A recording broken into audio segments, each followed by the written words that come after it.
Welcome back, everyone. In this video, we'll showcase radio stations that didn't receive the attention of history the way Detroit's WJR or Pittsburgh's KDKA have. Yet these stations remain an important part of early radio history.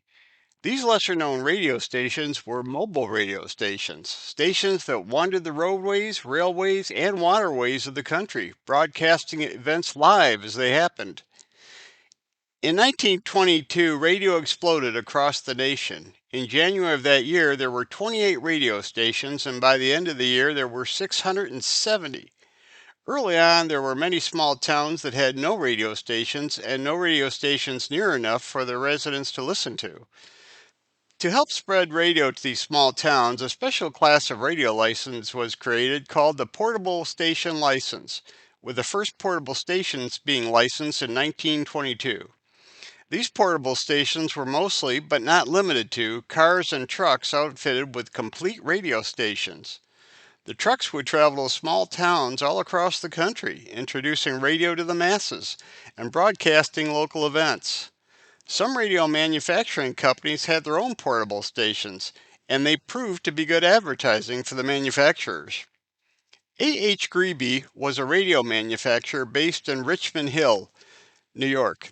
The Grebe Company owned two traditional radio stations. One of them, WAHG, would eventually become WCBS, which broadcast until August of 2024 before shutting down. In addition to the two stations, Grebe had two portable stations, WGMU and WRMU. WGMU was based in a Lincoln sedan, and WRMU broadcast from A.H. Grebe founder Albert Grebe's yacht. Between 1924 and 1927, the station would broadcast yacht races. WRMU was the only marine based portable radio station in the history of the U.S. Both WGMU and WRMU were 100-watt portable stations that broadcast on the 1270 kilohertz broadcast band. Another early radio manufacturer, Zenith, built its own portable radio station in 1924. It was the company's first portable radio station and was assigned the call sign WSAX.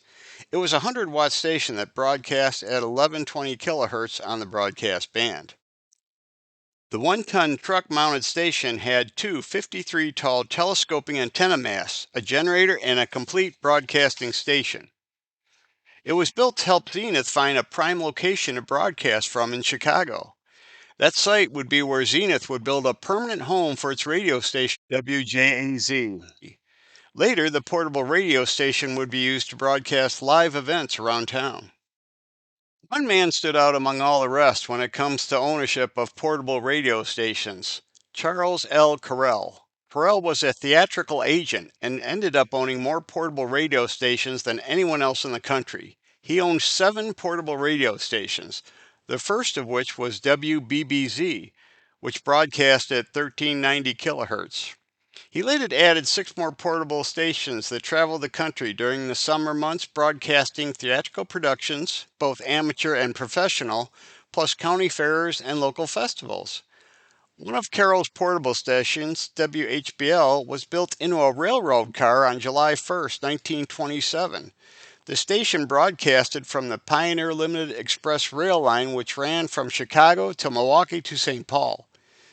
Here, KW Pyle adjusts the station's transmitter. The station had a cozy broadcast studio. The Edison Electric Illuminating Company of Boston, a private utility company founded by Thomas Edison in 1880, also had a portable radio station with a call sign WTAT. The station made its first broadcast in 1923 in Dedham, Massachusetts. WTAT's truck-mounted 10-watt transmitter broadcast at 1230 kilohertz.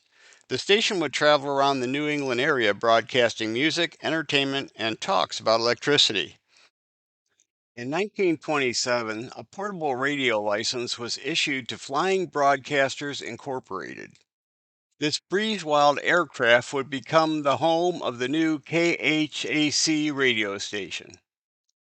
The radio station would broadcast at an altitude of 7,200 feet at 1470 kilohertz on the AM band.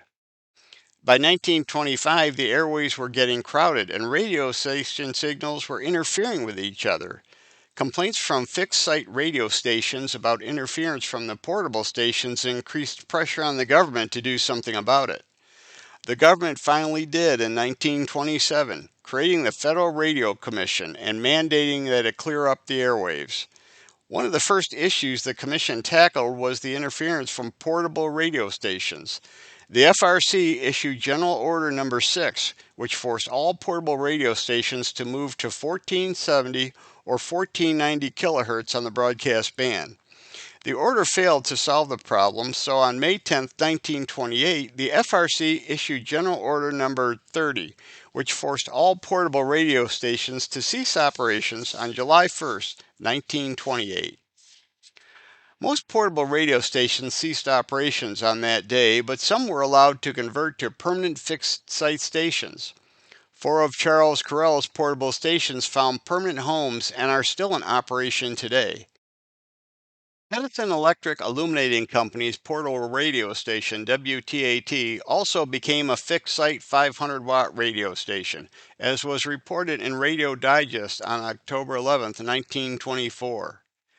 The era of portable radio stations spanned only 6 years of radio history, but they provided an important service, introducing radio and bringing entertainment to rural areas of the country that were still waiting for the magic of radio to arrive in their hometowns. Well, that's it for this video. There'll be more to come as we continue to investigate the early history of the world's first true mass medium, radio. Thanks for watching.